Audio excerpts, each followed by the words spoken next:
Bonjour, donc je vais vous montrer comment utiliser l'envoi par email ainsi que des phrases d'en-tête préenregistrées. Donc là je suis dans un devis, je vais aller chercher l'impression, donc l'édition en haut à droite ici.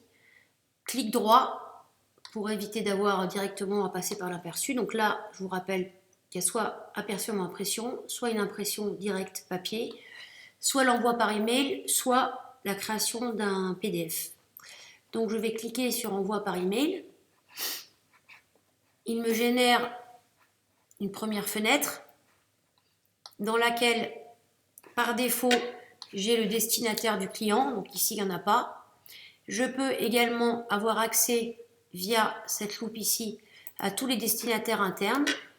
Donc, par exemple, moi, je vais me mettre en copie. Donc, bien sûr, les filtres habituels sont utilisables. Ici, si je tape J, il va se positionner sur le premier J. Johanna Hasbrook. J'ajoute ici. Je peux mettre en copie par exemple la Johanna Hasbrook également.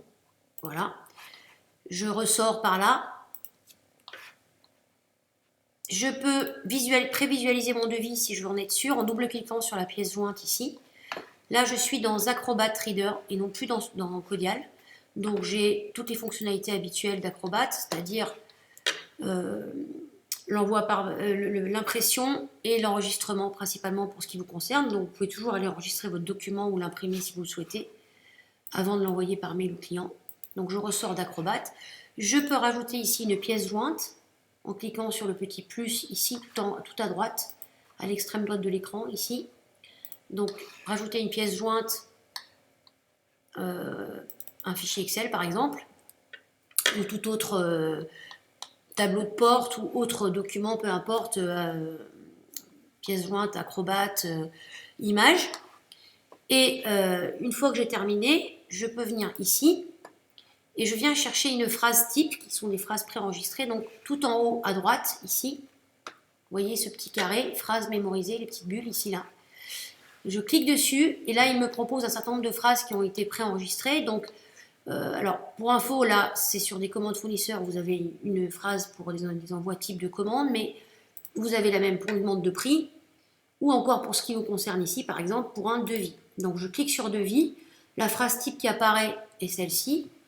Tout ce que j'ai à faire, c'est de ressortir et de me positionner dans mon mail, ici par exemple, de faire soit un clic droit collé, soit un CTRL V. Et là, ma phrase type s'affiche. Voilà, il ne me reste plus qu'à envoyer ce devis.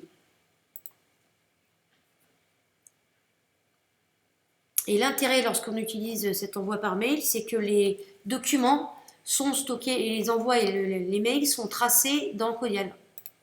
Donc quand je viens ici, dans l'onglet qui s'appelle GED, Gestion électronique des documents, peu importe, enfin c'est GED, l'onglet du devis, je vois ici le mail tel que je l'ai envoyé au client, mais également le devis que je peux ouvrir dans Acrobat Reader encore une fois, d'accord?